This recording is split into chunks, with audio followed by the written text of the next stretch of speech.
সাবেক সিইসি নুরুল হুদা সহ বেশ কয়েকজনকে গ্রেফতারের পর রাখা হয়েছে ডিবি কার্যালয়ে। বিস্তারিত জানাতে ডিবি অফিস ও সিএমএম কোর্ট থেকে যুক্ত হচ্ছেন আমাদের সহকর্মীরা। শুরুতেই যাব ডিবি অফিসে, সেখানে আছেন সহকর্মী আরিফুল ইসলাম। আরিফ, ডিবি অফিসে এখন কি কার্যক্রম চলছে, কারা কারা রয়েছেন সেখানে জানাবেন?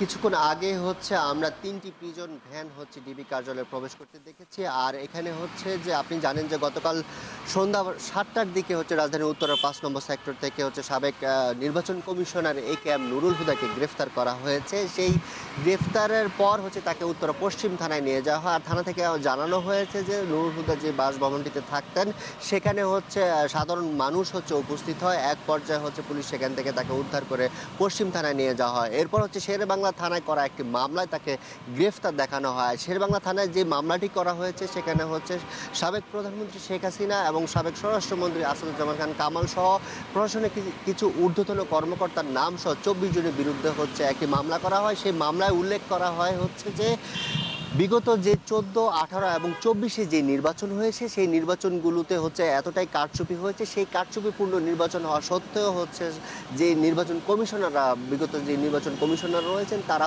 অবাধ এবং সুষ্ঠু নির্বাচন দাবি করেছেন। এমনটা করে জনগণকে ধোঁকা দেওয়া হয়েছে, এমনটাও কিন্তু সেই মামলা উল্লেখ করা হয়। এই মামলার প্রেক্ষিতে তাদেরকে গ্রেফতার করা হয়। আর ডিবি কার্যালয়ে আরও ২জন সংসদ সদস্যকে গতকাল রাতে গ্রেফতার করা হচ্ছে। একজন সালমা ইসলাম তুহিন, তাকে গ্রেফতার করা হয়েছে। আরেকজন মুন্সিগঞ্জ ৩ আসনের ফয়সাল বিপ্লব, তাকেও গতকাল রাতে গ্রেফতার করা হয়েছে। গ্রেফতার করে ডিবি কার্যালয়ে এখন তারা রয়েছেন। আর কিছুক্ষণ পর হয়তো তাদেরকে বের করে আদালতে তোলা হতে পারে। আর আমাদের আরেক সহকর্মী আছেন সিএমএম আদালতে।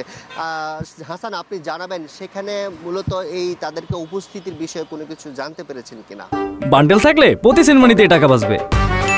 বিকাশ সেনমানি বান্ডেল কিনে জিতুন প্রতি লেনদেনে। ধন্যবাদ আরিফ। আসলে আপনি যেমনটি জানাচ্ছিলেন যে আসলে ডিবি কার্যালয়ে রাখা হয়েছে সাবেক সিইসি AKM নুরুল হুদাকে, এবং সাথে আরও ২জন এমপিকে, আসলে সাবেক এমপিকে আসলে রাখা হয়েছে সেখানে। তবে এখন পর্যন্ত আদালতে ঠিক কখন নাগাদ তোলা হবে তাদেরকে, এই বিষয়ে কিন্তু কোনো তথ্য আমাদের কাছে নেই। তবে তাদেরকে যে গ্রেপ্তারের বিষয়টা, অর্থাৎ সিইসি AKM নুরুল হুদাকে কিন্তু গ্রেপ্তার করা হয়েছে গতকাল সন্ধ্যায়, এবং গতকাল দুপুরবেলা কিন্তু বিএনপির অর্থাৎ বাংলাদেশ জাতীয়তাবাদী দল বিএনপির পক্ষ থেকে ৩ সাবেক সিইসি সহ ২৪ জনের বিরুদ্ধে প্রহসনী নির্বাচনের প্রেক্ষিতে আসলে মামলা দায়ের করা হয়, এবং তার প্রেক্ষিতেই তাকে শেরেবাংলা নগর থানার মামলায় তাদেরকে কিন্তু গ্রেপ্তার দেখিয়ে ডিবি হেফাজতে নেওয়া হয়েছে। এবং পরবর্তীতে তাদের বিষয়ে যে বিষয়টি জানানো হয়েছে যে বিগত সময়ে যে নির্বাচন অর্থাৎ ২০১৮ সাল, ২০১৪ সাল এবং ২০২৪ এই সব কিছু মিলিয়ে ২০১৮ সালে AKM নুরুল হুদা তিনি কর্তব্যরত সিইসি হিসেবে দায়িত্ব পালন করেছেন, এবং সে সময় প্রহসনের নির্বাচন হয়েছে, অর্থাৎ দিনের ভোট রাতে হয়েছে, এবং সাধারণ মানুষকে আসলে ঠকানো হয়েছে, যাদের আসলে সাধারণ মানুষের ভোটাধিকার নষ্ট করা হয়েছে।